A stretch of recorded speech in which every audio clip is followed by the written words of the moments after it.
ورحمة الله وبركاته. النهاردة بقى هنشرح كل حاجة عن يوجوف، لأن في ناس طبعا سألتنا أسئلة كتير وأسئلة متكررة، وده شيء بيخلي الواحد يمل من الموضوع. أول حاجة الفيديو ده هيفيد الناس اللي عندها خبرات قبل الناس اللي لسه مبتدئة. فهنبتدي طبعا بالناس اللي مش عارفة تسجل، لأن قابلنا أكتر من 10 كل ما أجي أبعت لواحد الرابط يقول لي إزاي أسجل وإزاي يجيلي رسالة. أول حاجة يا جماعة هناخد الرابط ده طبعا الرابط بتاعي، وهيستفيد بيه من وراكم طبعا. اللي عايز يسجل من الرابط بتاعي يسجل، واللي مش عايز برضه كل واحد واحد. هناخد الرابط نخش عليه عادي خالص زي أي حاجة في الدنيا. بيجيلك هنا الإيميل والباسورد، بتكتب مثلا أنت الإيميل بتاعك أي إيميل، ياهو، جيميل، هوت ميل، أي حاجة أنت عايزها. تكتب هنا البريد وهنا الباسورد وبتدوس هنا، هيبعتلك هو أكيد رسالة عليها. بتخش أنت على الرسالة طبعا عادي جدا، وبتدوس على الرابط ده بقى. وبعدين هيجيلك يقولك ايه اول استطلاع ليك، هيبقى بالمنظر ده، هيبقى استطلاع جاي هنا. انت بتدوس على الاستطلاع. الناس اللي بتقول لي الاستطلاعات دي بيبقى شكلها، انت بتدوس على الاستطلاع عادي جدا عادي. وانا هوريكم برضه حاجه النهارده اهو، بقول لك انت من انهي دوله تعيش فيها، قول له مصر. الرجاء اختار اي مدينه حاليا، مثلا انا من المنصوره. كم عدد الرجال البالغين؟ قول اكتر من 10. بص لما يجي يقول لك مثلا هنا قول له المرتب أكتر من 35,000 جنيه مصري، لأن مثلا لما بيجي يبعتلك الاستطلاعات بيبعتها لك مثلا أنت شخصية عامة وشخصية كبيرة. إنما مثلا مرتبك 35,000 جنيه، ال50 دولار مش هيفرقوا معاك في حاجة. إنما مثلا لما يكون مرتبك 1000 جنيه، ال50 دولار طبعا هيفرقوا معاك. فأنت مثلا تختار أعلى حاجة. ماشي، أقول لك إيه، لما يصل دورك عند اتخاذ القرارات فيما يخص نفقات الأسرة، هتخذ القرار بنفسك. وتقريبا مدة الاستطلاع بيبقى حوالي 15 دقيقة عادي انت بتكمل اهو، بيقولك 30 نقطة. وفي شهر رمضان عادي كل حاجة طبعا. وانا بنكمل عادي بقى، انا مش هكمل طبعا عشان وقت الفيديو. بتكمل عادي، والحاجات اللي زي ده يا جماعة حاولوا ان انتوا تختاروا الحاجتين اللي في الاخر، لان مثلا بيركزوا على كده بحيث برضه ان هما ما يشكوش ان انت بتختار اي حاجة. لان كده بيبعتولك استطلاع، والناس مثلا اهي الناس اللي بتشتكي من قلة الاستطلاعات، انا طبعا الاستراتيجيات اللي انا هقولها لكم النهارده طبعا هتخليكم تنتهوا المصير. يعني طبعا شوفوا الاستطلاعات عندي جايه ازاي. استطلاعات لا اقول ملهاش اخر طبعا، مش ذنب ان انت طبعا بتبتدي بداية غلط. وبالنسبة للناس اللي مثلا معاها 100 نقطة، 50 نقطة، 150 نقطة، ممكن تلغي وتبدأ من الأول. أول حاجة يا جدعان الموقع ده بتاعكم اهو.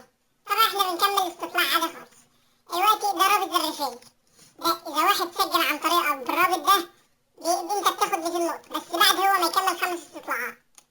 أول حاجة اما تيجي قلناها، اما تيجي تسجل ويقول لك انت مرتبك قد ايه، اعملها اعلى مرتب. ومثلا لو قال لك ايه رايك في المنتج ده، قول له المنتج ده عالي الجوده، شكر في المنتج، شكر في اي حاجه تجيلي، بحيث ان هما برضه ما يحسوش ان انت بتختار اي حاجه. وبعدين ومحدش برضه يا جماعه يعتمد على الاستطلاعات، لان الاستطلاعات ما بتاكلش عيش. ممكن يجيب لك استطلاع ب10 نقط ويبعت لك كل يوم استطلاع، انت هتجمع ايه بقى؟ يا فرحتي اما يجيب لك كل يوم استطلاع ب10 نقط. انت اعتمد مثلا انت تاخد رابط الرسائل وتبعته للناس. ودي تاني حاجة اللي أنا قلتلكوا عليها، إن أنت تختار أعلى حاجة وتشكر في المنتجات، فبالتالي هيقولوا الشخص ده عميل كويس لينا، وكل يوم كل يوم يوميا، أو يعني بالميت أوي يومين ويومين أو يوم ويوم هيبعتلك استطلاع.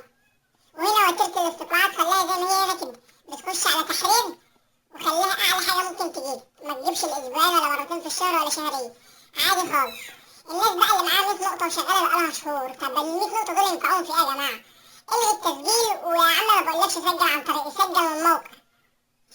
ما بقولكش سجل من عن طريق عشان ما تقولش انت بتستفاد من ورايا، انا فعلا هستفاد من وراك اللي هيسجل عن طريقي نظرا للي انا تعبت معاكم مثلا وشرحت لكم.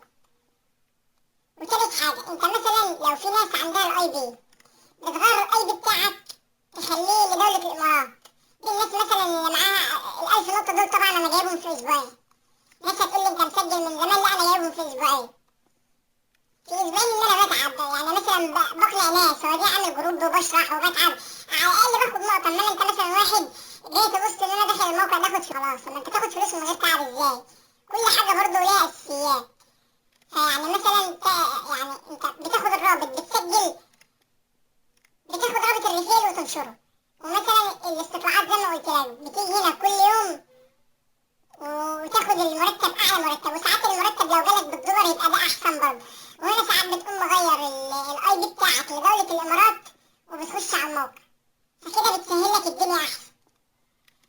وبالنسبة للناس اللي بتسأل وتقول لك انا هستلم الفلوس ازاي، هنا يا جماعة الويسترن يونيون، الويسترن يونيون ديت حاجة لها فروع في جميع أنحاء العالم، مش هقول لك في مصر، في كل محافظة في مصر فرع البنك دوت بيبقى ليه اهو محلية في كل حتة في الدنيا. يعني أي حتة في مصر بتلاقي فرع، في المنصورة، في دمنهور، في أي محافظة في مصر. خش مثلا على الصفحة بتاعتهم، أنا سايبها لكم في الإشارات هنا واسأل، وهتلاقي في مواقع في كل حاجة في الولايات المتحدة، في كل حتة في الدنيا بتلاقي. ازاي بقى تستلم؟ احنا بعد ما بنجمع ال5000 نقطة طبعا، بعد ما بنجمع ال5000 نقطة بنقوم جايين هنا وتقوم استرداد $50. بس دي العلامة دي بتحمر لما يبقى معاك انت ال5000 نقطة. بتكتب بياناتك عادي خالص، بس لازم البيانات اللي بتكون في البطاقة، لأن البيانات اللي هتتكتب هو صاحبها اللي هيروح ياخدها. البيانات اللي هتتكتب لازم صاحب البطاقة اللي يروح ياخدها. وانا كده بصوا، انا قلتلكوا كل اللي فيه جوه، اي حاجة تانية بعد كده هتكون كدب والناس كلها بتستغلكوا بس عشان تسجلوا عن طريق. وانا بقول لك يا جماعة فضلا وليس امرا، اللي عايز يسجل عن طريق يسجل، واللي عايز يسجل عن طريق الموقع يسجل براحته، انا ما بجبرش حد. بس انا حبيت افيدكم. اول حاجة انت هتقولي فين الاستراتيجية؟ اول حاجة ان احنا مثلا برابط الرسائل. تاني حاجة اي منتج هيجيلك، يعني مثلا اسعار المنتجات اللي انت تشتريها، خليه بنسبة اكبر. بص اقول لك ايه، هنا ارتفع وهنا قليل، ارتفاع بنسبة اكتر من 10%، اختار اعلى حاجة. وهنا مثلا اهو سريع بنسبة ارتفاع 10%، اعلى سيزيد. مقارنة بين علامة شوية كيف تغيرت مدخرات الأسرة، أعلى سيزيد. اختار له الحاجات الكبيرة عشان هو لما يلاقيك مثلا شخص مهم وشخصية عامة وكبيرة بالنسبة له، طبعا يعني هتبقى حاجة حلوة، هتبقى مثلا انت بتنفعه.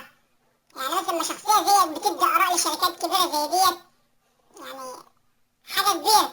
بيقول لك بالتفكير في المنتجات الشهرية رمضان حاليا، وأنت تتخيل أن لديك 100 نقطة تتوزع على فئات المنتجات وخدمات. كم عدد النقاط التي تمنحها فئة من الفئات التالية بدءا على المبلغ الذي تنفقها خلال الشهر، في حال لم تكن تنفق أي مبلغ على هذه أي فئة من الفئات التالية ضع زيرو.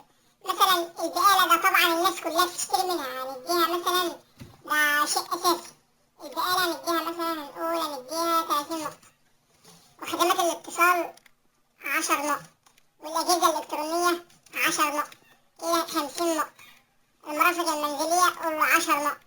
الترفيه 10 نقط، كده 60. تناول الطعام 20 نقطة. الأزياء 20 نقطة. تناول الطعام والإفطار خارج المنزل لا دي كده 0. المواصلات 20 نقطة، والتكة موافق. التقييم طبعا، طب مثلا أنا مخلي دي 10 ودي 10، كده المجموع 110. يعني مثلا نخلي دي 10 برضه، عادي كده بقى هنكمل عادي.